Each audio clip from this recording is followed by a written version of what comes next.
नमस्ते बच्चों, विज्ञान के सेशन में आप लोगों का स्वागत है। वस्तुओं के समूह बनाना, यह हमारा आजकल पाठ चल रहा है और इससे पहले हम लोगों ने यह समझ लिया है कौन कौन से विभिन्न समूह हैं जिनके आधार पे हम वस्तुओं को एक अलग अलग कैटेगरी में रख सकते हैं। तो और जो उनकी और ये जो समूह हैं ये हमें एक हेल्प करते हैं किसी पदार्थ के गुणों को पहचानने के लिए। ठीक है, तो अब जो हमने ये समूह की बात करी और हमने देखा विलय अविलय की, पारदर्शिता की बात करी, कठोरता की बात करी कि कौन सा कठोर है, कौन सा एक कोमल है, इस टाइप से हमने अलग अलग समूह देखे। तो एक जो बात आपको पढ़ते हुए आ रही होगी कि ये वस्तुओं के समूह बनाने की आवश्यकता क्या है, क्यों हम ये सोचते हैं कि वस्तुओं का समूह होना चाहिए। इसी को आज समझते हैं कि ये सब जो पढ़ा इसका जरूरत क्या है, इसकी आवश्यकता क्या है। तो चलिए सबसे पहले आप अपना पाठ खोल दिए और उसको देखते हैं हमारी बुक में क्या बताया गया है। तो बच्चों हम लोगों ने ये सीख लिया है कि पदार्थों की अपनी भिन्न दिखावट होती है। ठीक है, अपनी एक दिखावट होती है। इसको आप समझिए कि हमने जब बात करी थी कि पारदर्शिता की चाहे बात करी हो, हमने चाहे उनकी चमक की बात करी हो, तो ये जो है तो हर वस्तु की, हर पदार्थ की एक अपनी दिखावट होती है और इनके जल अथवा द्रव्यों में ये मिश्रित जो होने का ये ढंग भी भिन्न भिन्न होता है। ये नहीं कि सारे जो हमारे पास जो पदार्थ है वो सब जल में विलय हैं, या सारे जल में अविलय हैं, या सारे जल में तैरते हैं, या सारे जल में डूब जाते हैं। तो ऐसा नहीं है, कोई पदार्थ तैरता है, कोई नहीं तैरता, कोई घुल जाता है, कोई नहीं घुलता। तो इस टाइप से हम देख रहे हैं कि पदार्थों की हर एक पदार्थ की अपनी एक, अगर कहें, एक क्वालिटी है ना। तो और उस क्वालिटी के अकॉर्डिंग हम उसको यूज करते हैं। जैसे हमने अभी इससे पहले वाले सेशन में पारदर्शिता की बात करी, तो हम जो चीज चाहते हैं कि ये हमें जब हम उसके अंदर रखें तो हमें दिखाई देनी चाहिए। तो जिस चीज की हमें नीड होती है कि ये हमें दिखाई देनी चाहिए, तो वो हम पारदर्शी एक, अगर कहें, शीशी में रखा। लेकिन जिसका लगता है ये दिखाई नहीं देनी चाहिए, उसको हम ढक कर रखते हैं, उसको मीन्स ऐसी जगह रखते हैं, या ऐसे हम एक कंटेनर में, ऐसे एक बॉक्स में रखते हैं जो अपारदर्शी हो, जो ओपेक हो, जिसमें के अंदर क्या रखा है हम समझ नहीं पाए। तो ये क्या है, ये हमारी जरूरत का, अगर हमें जब पता चल गया कि कांच है इसमें दिखाई देगा, तो हम वो हमें जो, अगर बॉटल हमें बनानी है तो हम वो कांच की बनाएंगे। अगर हमें चाहिए कि हमें नहीं दिखाई दे तो वो हम किसी और मेटल की ऐसे बनाएंगे जो अपारदर्शी हो। ऐसी ही अगर हमें अब जैसे हमें यह पता चल गया कि जो लकड़ी है वो पानी में तैरती है, तो हमें नाव बनानी है तो हम लकड़ी के बनाएंगे, है या नहीं है। हमने देखा जैसे आपकी चाबी वो पानी में डूब गई, है ना। तो तो जिस मटेरियल का हम चाबी बना रहे हैं वो, उससे हम नाव नहीं बनाएंगे। हम ये नहीं चाहते कि नाव डूबे, हमें चाहिए कि नाव तैरे। तो ऐसे जैसे जैसे हमारी आवश्यकता होती है और हमें उस पदार्थ का गुण पता चल गया, तो हम अपनी आवश्यकता के अनुसार उस पदार्थ को लेते हैं और वो चीज बनाते हैं। ठीक है, तो इस प्रकार हमें क्या पता चला कि हमें जब समूह बनाया तो हमें ये पता चल गया कि इस जैसे पारदर्शिता वाला है तो हमारा जो कांच है वो पारदर्शी होता है, और ऐसी एक कुछ स्पेशल जो प्लास्टिक होता है वो पारदर्शी होता है। तो हम वो सब एक कैटेगरी में रखा और फिर जो हमें चीज बनानी है वो उसके अकॉर्डिंग हम उसको यूज कर लेते हैं।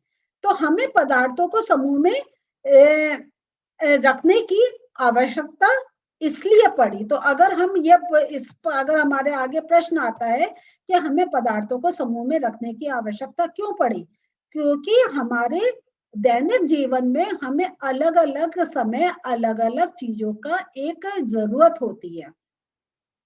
और ये जो प्राय जो पदार्थ होते हैं, जब इनका एक वो एक समूह के अंदर आ जाते हैं तो हमें ज्यादा सोचना नहीं पड़ता। हम उस समूह को देखते हैं और उससे हमें पता चल जाता है कि कौन कौन से पदार्थ हम अपने जो हमारी एक जरूरत है उसके अकॉर्डिंग हम यूज कर सकते हैं।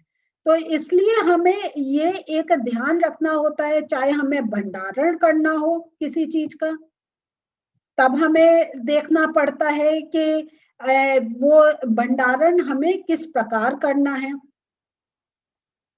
और एक उससे हमारा एक किसी चीज को एक व्यवस्थित रखने में भी वो हमारे लिए एक आसानी होती है। तो जैसे आपकी बुक में दे रखा है कि कोई भी जैसे पंसारी है तो उसको मालूम है कि ये चीजें मुझे सामने रखने से लोगों को दिखाई देंगी और उनको तब याद, कभी कभी होता है कि वो देखकर चीजें याद आ जाती हैं, तो वो ऐसी चीजों को सामने रखता है कि लोग देखें और उनको अगर भूल गए हैं वो के अपनी लिस्ट में लिखना तो वो देखते ही उनको याद आ जाए।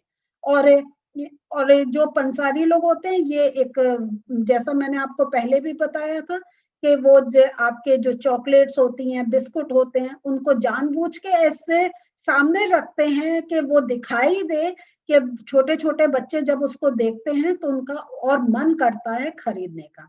ठीक है। लेकिन जो अनाज होता है उनकी दुकान में, जो अगर साबुन है तो जो एक उनको रहता है कि ये तो लोग आके खरीद ही लेंगे क्योंकि वो तो उनकी डेली अगर कहीं रोज की एक जरूरत है, उसको वो ऐसे भंडारण करते हैं कि जो अपारदर्शी हो। और फिर वो अपना एक उसको वैसे ग्रुप बना के रख देता है कि ये तो लोग खरीदते ही हैं तो इनको पीछे रखें, और ये लोग कम खरीदते हैं लेकिन एक अट्रैक्ट करने के लिए वो उनको पारदर्शी चीजों में रखते हैं। तो इस प्रकार क्या होता है, सॉरी, और इसके साथ क्या होता है, ये जो समूहन होता है तो उसका एक दुकानदारी में उसके लिए एक सहायक होता है। ये तो हमने दुकान की बात करी, यही हमारे घर की बात होती है कि जो चीजें बड़े लोग चाहते हैं कि बच्चे कम खाएं लेकिन घर में रखते भी हैं, उनको अपारदर्शी उसमें रखते हैं कि सामने दिखाई नहीं देगी तो याद भी नहीं आएगी। तो इस प्रकार ये तो एक हमारा जनरल उसमें हो गया, लेकिन हम विज्ञान में पढ़ रहे हैं तो हमें ये भी समझना है कि पदार्थों को इस प्रकार के समूहों में बांटकर हम उनके गुणों का जो अध्ययन है वो भी बहुत अच्छी तरीके से कर सकते हैं।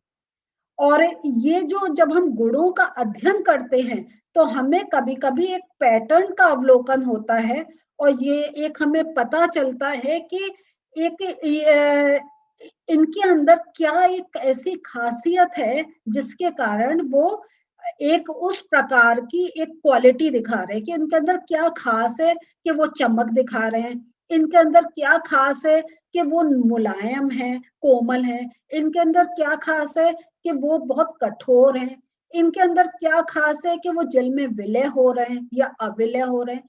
तो एक वो जो हम जो साइंटिस्ट होते हैं तो जब ऐसे हम एक समूह होता है वो फिर देखते हैं कि ये चीजें जैसे चीनी और नमक दोनों पानी में घुल रहे हैं, तो वो उसके ऊपर फिर अपना रिसर्च करते हैं कि इन दोनों में, जबकि एक नमकीन है एक मीठा है लेकिन तो दोनों पानी में घुल रहे हैं, तो इनके अंदर क्या ऐसी खास चीज है जो एक घुलनशील हो जाती है।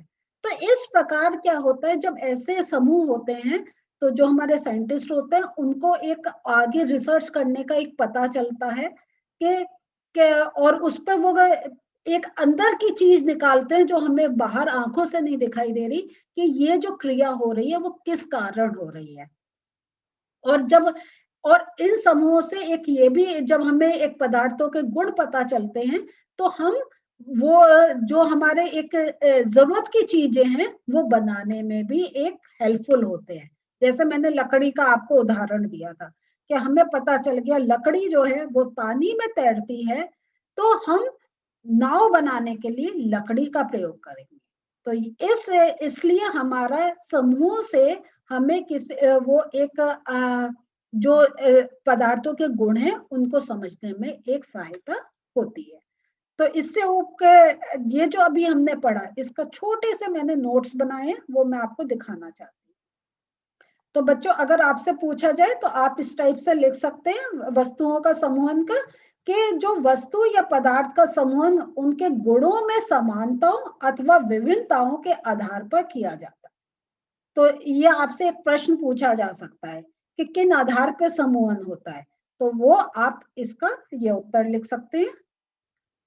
और अगर आपसे ये पूछा जाए कि वस्तुओं के समूहन की आवश्यकता क्या है, वस्तुओं के समूहन की आवश्यकता क्या है? सुविधा के लिए, समूह में बांटकर उनके गुणों का अध्ययन करना आसान हो जाता है। तो ये हमारा एक आ गया कि इनकी आवश्यकता के ऊपर अगर आपसे प्रश्न पूछा जाए तो आप ये उत्तर दे सकते हैं कि कैसे उनका अध्ययन करके हम एक हमारा अगर आगे हमें कुछ चीज बनानी है या हमें किसी एक वस्तु के गुण के बारे में पता करना है, वो हमें आसान हो जाता है। तो इस प्रकार से आपसे यह प्रश्न भी पूछा जा सकता है और जितना हमने समझा उसका एक निचोड़ भी, एक शॉर्ट में ये स्टेटमेंट भी है। तो आप इन चीजों को ध्यान में रखें। और अब आपको पता चल गया होगा कि समूहन से हमारा एक जितनी हमारे इस समय चीजें हमें एक मिल रही हैं, वो ये समूहन की ही कारण हमारे जो साइंटिस्ट हैं उसको समझ पाए और हमें ये नई नई चीजें दे पाए। तो बच्चों, आज जो हम लोगों ने पढ़ा उसमें हमने यही देखा कि समूहन बहुत जरूरी है और इस प्रकार हम चीजों को ज्यादा अच्छी तरीके से समझ सकते हैं और उनको अपने उपयोग में ले सकते हैं। और हमारा ये पाठ भी आज खत्म हो गया। अगले सेशन में इसी पाठ से रिलेटेड थोड़े से प्रश्न और उत्तर लेकर मैं फिर आपके सामने आऊंगी। तब तक आप जितना पढ़ा है रिवाइज करते रहे। अगले सेशन में फिर मिलते हैं। बाय।